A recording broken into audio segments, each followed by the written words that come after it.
거짓말이 거짓말을 낳아 이제는 수습 불가능한 지경에 이른 오세훈 후보가 기억을 탓하며 본질 흐리기에 나섰습니다.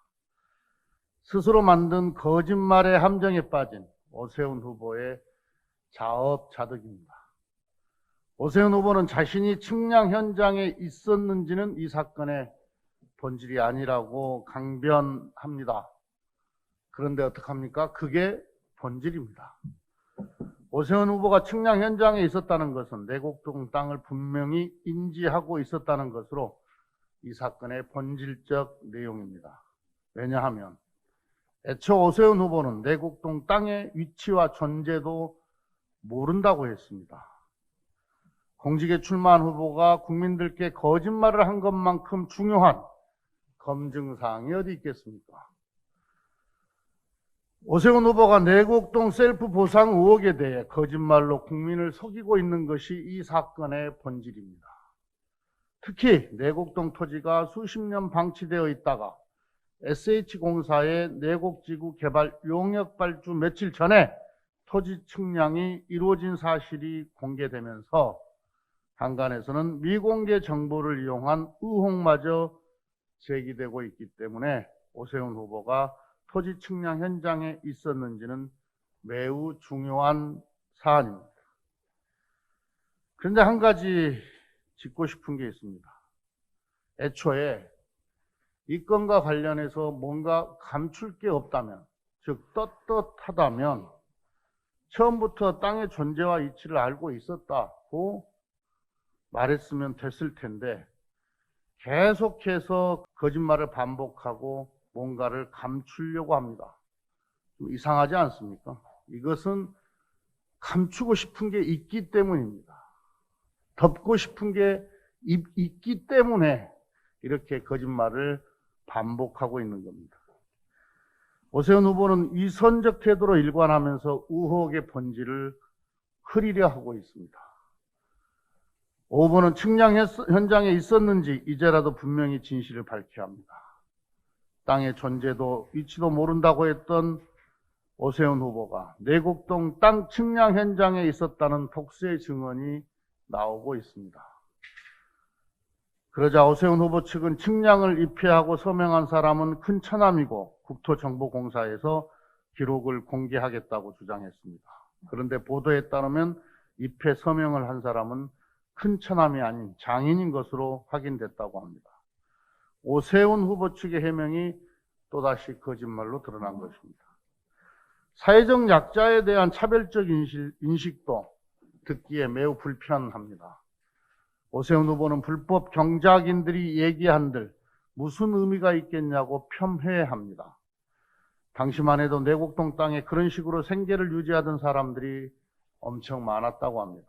오세훈 처가 일가가 36억 5천만 원을 보상받았을 때 그들은 임대 아파트도 하나 못 받고 쫓겨났다고 합니다. 오세훈 후보에게 이들은 서울 시민이 아니었나 봅니다. 길거리에서 노점으로 생계를 영위하는 서울의 수많은 노점상들에 대해 오세훈 후보가 어떻게 대할지 걱정스럽습니다.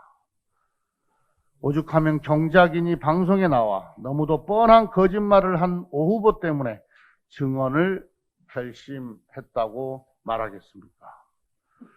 어제 MBC 토론회에서는 오세훈 후보 처 일가가 내곡동 땅 보상금 36억 5천만 원 외에 단독주택 용지를 분양받은 의혹에 대한 박영선 후보의 질문이 있었습니다. 오세훈 후보는 처가 일가가 추가로 주택용지를 분양받았는지, 그 주택용지가 몇 평인지, 어떤 용도로 사용했는지에 대해서도 거짓 없이 있는 그대로 밝혀주기 바랍니다. 양심선언 나오면 후보를 사퇴하겠다고 말한 것은 오세훈 후보입니다. 처가 땅으로 이익을 봤다면 영원히 정계를 떠나겠다고도 공언했습니다. 누가 강요한 것도 아니고 본인 입으로 자발적으로 한 대국민 약속입니다. 그렇게 약속해놓고 막상 진실이 드러나기 시작하자 책임이 두려워진 것입니까?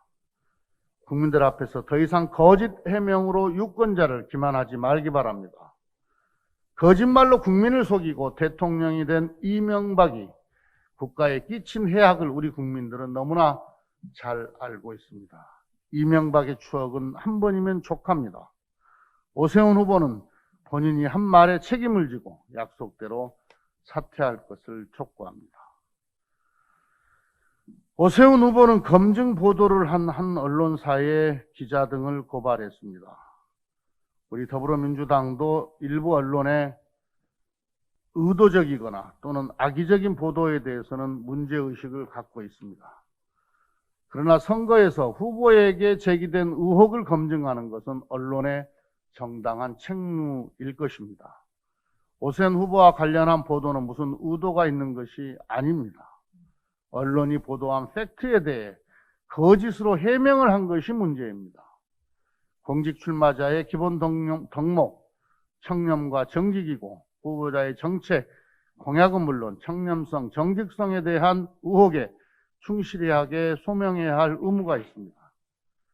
그런데 오세훈 후보는 자신에 대한 의혹을 해소하지는 못할 망정 거꾸로 검증 보도를 한 언론에 재갈을 물리려고 하고 있습니다.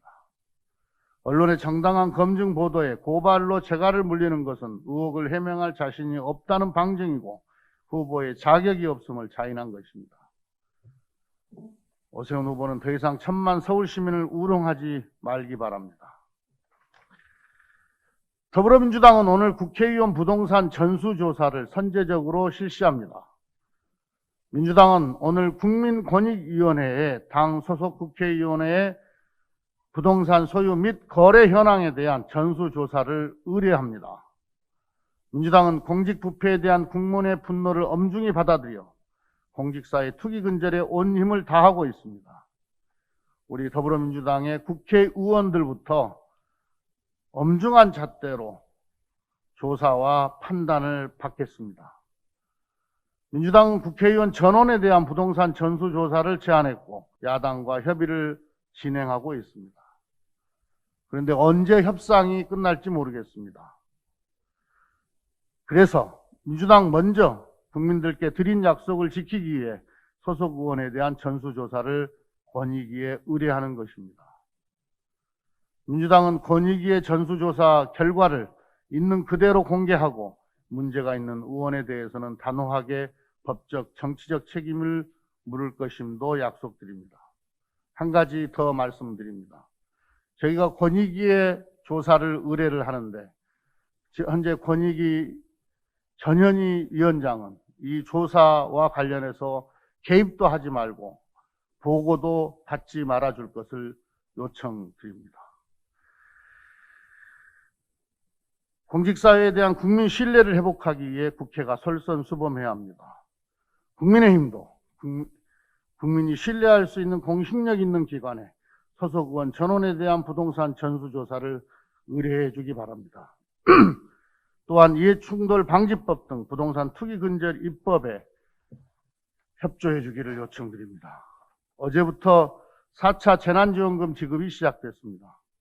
이번 4차 재난지원금은 코로나로 큰 타격을 입은 소상공인과 자영업자, 여행업종, 농어민을 돕기 위한 것입니다. 민주당과 정부는 추경 편성과 심사 과정에서 사각지대를 최소화하고 더 두텁고 신속하게 지원하겠다는 원칙을 실현하기 위해서 최선을 다했습니다. 그 결과 지난 25일 추경안이 국회를 통과하고 꼭 나흘 만에 집행이 이루어지기 시작했습니다. 정부는 꼭 필요한 분들에게 재난지원금이 더 신속하게 전달될 수 있도록 조금 더 노력해 주시기를 당부드립니다. 소상공인들께서도 재난지원금의 뜨거운 호응을 보내주고 계십니다.